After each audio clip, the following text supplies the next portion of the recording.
crash of UK steel. And now the race to rescue an industry under fire. But while the business secretary scrambles to Mumbai for crisis talks with Tata's chairman, pressure is building on a deal to find a white knight. And here's the man who reckons he fits the bill. I will not undertake any project in the UK, including Port Talbot, which would require us to make people redundant. This was the pledge Mr. Gupta took to Sajid Javid this afternoon. Are you close to reaching a deal? What's the plan for Tata? But like every deal, there are always caveats. There will be transformations required. Even in Newport, we are going to take a lot of measures about using our labour flexibly, whether it's, we're going to start our scrap operation, for example, so we will use them flexibly. When we're not running the rolling mill, we'll use them in other things.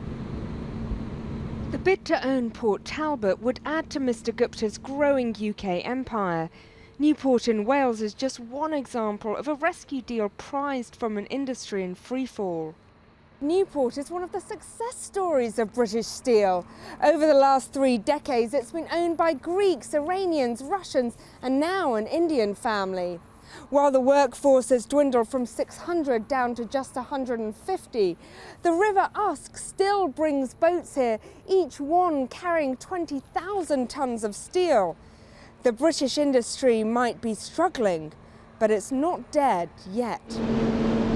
Unlike traditional steel producers, Liberty is really a commodities trading house, run globally, shipping metals across the world, financing deals and swooping on gaps it sees in the market.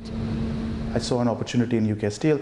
And now the chance he sees is with Tata. It's not an unexpected situation, it's just the timing is unexpected.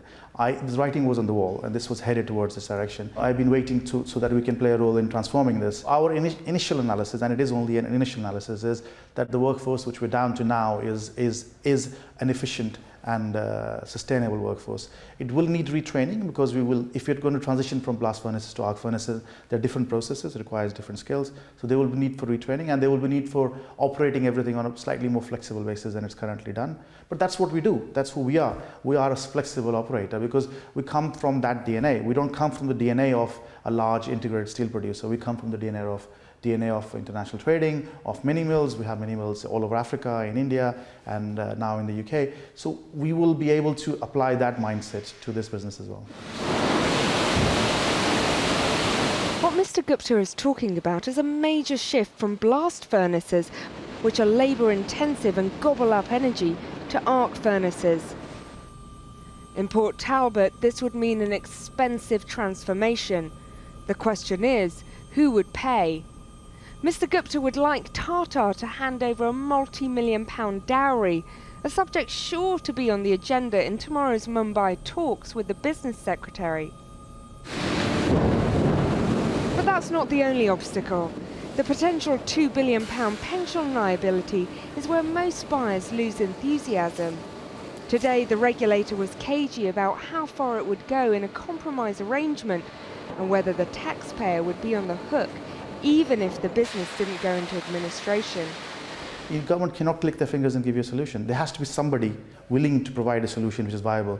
I don't think the government should sustain or provide support for something which is not sustainable. There has to be, if the taxpayer is going to pay for anything, it has to be for a proper sustainable solution.